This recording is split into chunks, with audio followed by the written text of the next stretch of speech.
Hey guys, so today you and I are going to talk about dedicated and deliberate learning. So let's get into it.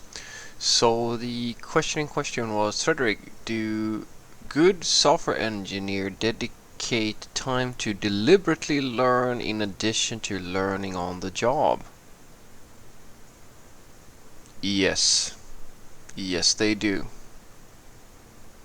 The the truth of the matter is that the software developers who just learn on the job are usually not the ones that are ever going to get very good at the craft. Uh, it's in the, or as I like to say to the juniors, guys, in the early days, you sort of, I just make this recommendation to you. You don't, it doesn't have to be this way. If you're lucky, you're talented enough or lucky enough to get a position early on, and you sort of can find a place of work that is in the right environment where you're fortunate enough that you can treat software development as just a regular job, like any job, if you will. Uh, but that's not always the case. You might have to sort of place your bets on that you're going to have to do a fair bit of studying for a few years until you get to a skill level where that's not no longer really needed. Because the fact of the matter, guys, is that depending on the role, depending on the software company, the culture, etc., that you find yourself in, you are going to have to learn a lot of stuff. A lot of stuff. And unfortunately, there's not really much that can be done about this, because the problem is that the software developers who get really good at software development, they're not good at just one, as I like to say, they're not just good at one problem, like one piece of the problem. They're usually the sort of people who can work in the environment of where they find themselves. And it is the environment of the companies that you work for that dictate whether or not you're going to make it as a software developer. And that is such a key understanding that it is almost painful.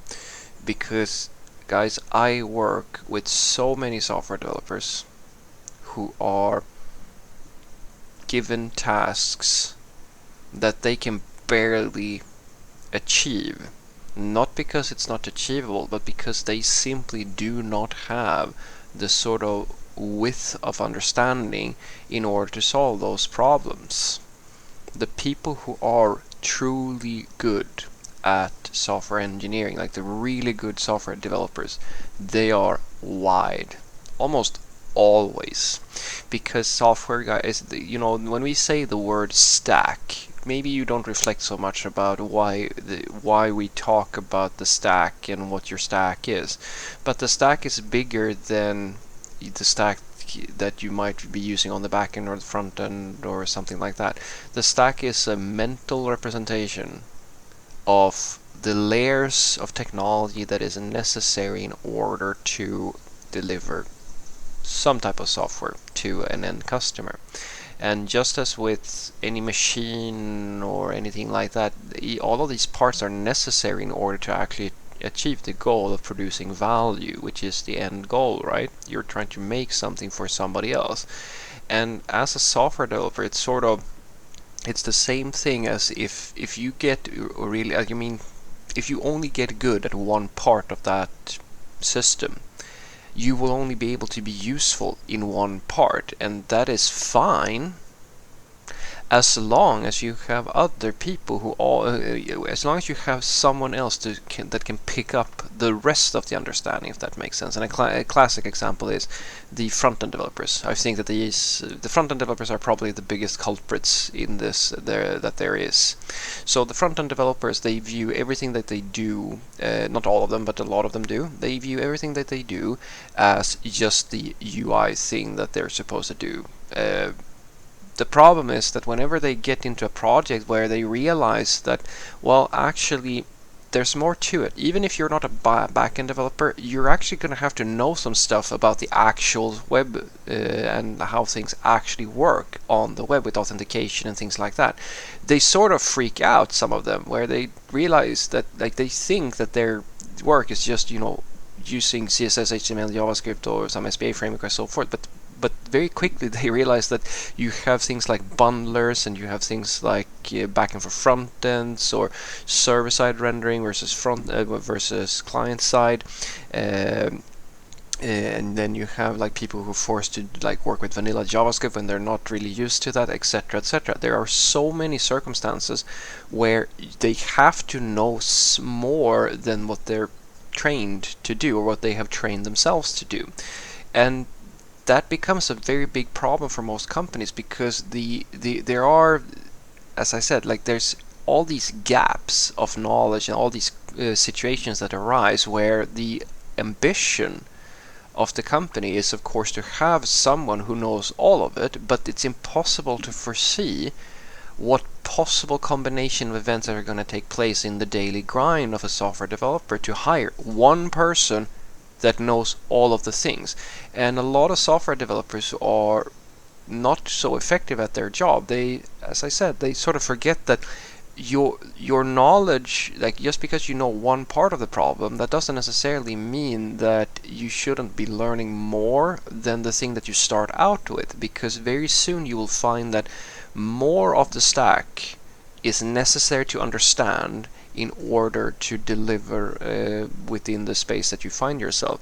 It's very common that front-end developers, for example, have to learn the basics at the very least about containerization, and like working on like with APIs, and like OAuth and validation, authentication and authorization, etc., etc. There's tons of stuff, guys, that is much more than just that one part that they have focused on. And no company is going to, when you go, no, I don't really know this sort of stuff, to go and just say, okay, then we have to hire another person so that you don't have to. And that's why it's so important to understand that this deliberate learning and actually figuring out how the stack, like, how do you actually produce? I'm not going to go as far as to say that every person has to be a full stack developer, but in essence, that is what I'm telling you. To a certain degree, each software developer has to know. It's sort of like, it's the same thing with the backend developers, guys. Backend developers may not know as much about front-end development as the front-end developers, but they still have to understand it. It's important that they understand it, because it's like a car manufacturing, not an understanding certain parts of the car. You have to understand how it's built, otherwise it's very difficult for you to actually be able to bridge a lot of these social situations, because you simply lack the knowledge.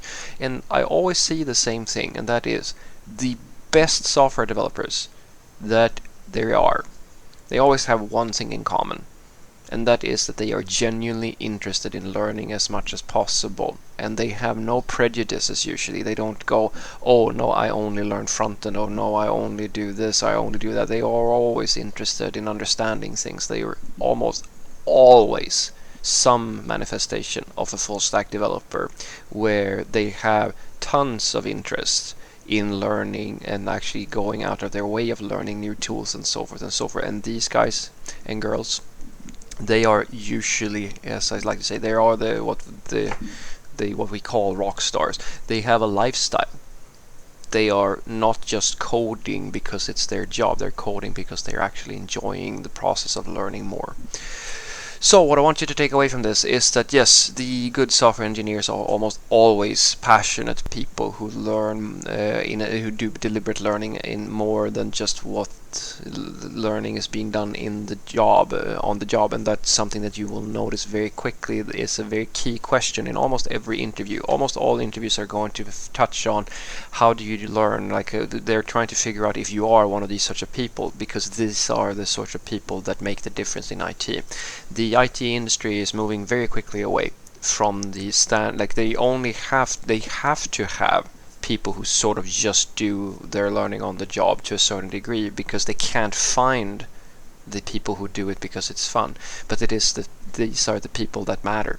Usually, these are the most important people. These are the people that almost every single company wants to hire. And the reason being, because if you have people like that, you can trust that they will be able to adopt new learnings, new skills or new technology. They will drive and they drive things, and usually they breathe a lot of positive energy into the workplace, because it's these people, guys.